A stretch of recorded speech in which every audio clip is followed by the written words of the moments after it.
point now where it's like, let them. The states that went for Trump are the states that are the biggest takers of federal assistance.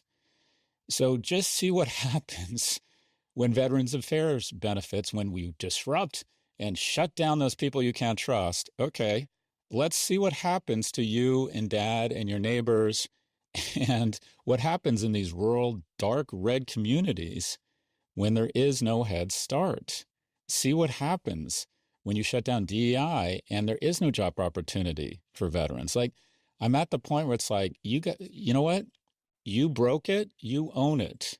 You're going to get to find out just how quote unquote incompetent government is. You're going to find out that government is a lot more competent than you had originally thought. And you're going to get a very ugly awakening, in my view. And I'm sort of at the point of, all right, it's time.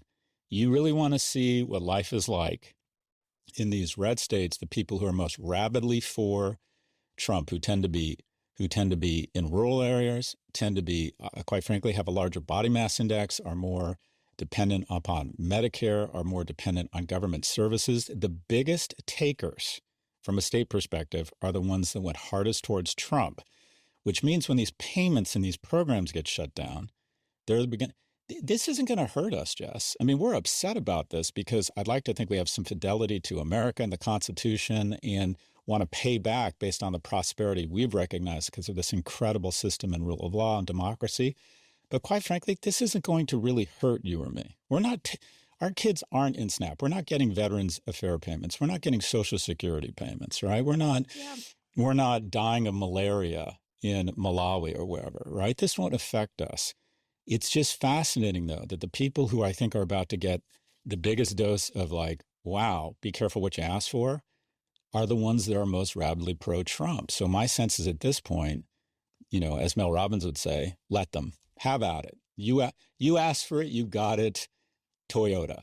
That's definitely the big debate, I think, amongst people who voted the way that we did, that balance between wanting to live in a society that uplifts everybody, which I feel like is so core to the Democratic Party, and then thinking we are never going to have a reversal of these kinds of electoral outcomes unless there is real suffering. And that feels like a terrible place to be. I don't want to be someone that wishes a bad economic outcome on anyone. I would love a world in which everyone can succeed to the utmost level. But it does seem like there has already been a bit of this, I don't want to go as far as saying buyer's remorse, but you're seeing these videos coming up on TikTok. I don't know. There's a farmer who relies on this cost-sharing program that gets funded through the Inflation Reduction Act that has been frozen and gone away. And he's talking about potentially losing his farm. I wanted to start off by saying I did vote for Donald Trump. We are possibly going to lose our farm if NRCS doesn't hold up their contract with us on the EQIP program. So the reason that they're not able to hold up the contract is our EQIP program, which is cost sharing on fences, waters, a well, and some seedings, was funded by the Inflation Reduction Act. Because of the executive orders, there's a pause or a freeze on the funding through the Inflation Reduction Act. He was someone who voted for Trump.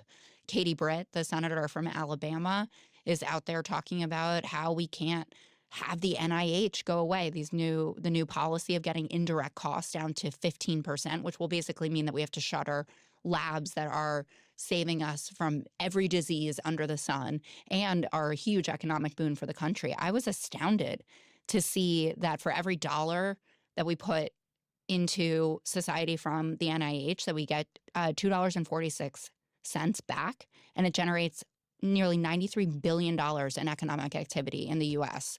and also is what keeps us the leader of the pack, our competitiveness. It's so funny to hear Republicans bemoaning how far we're falling behind all the time. And then they're like, you know what we'll do?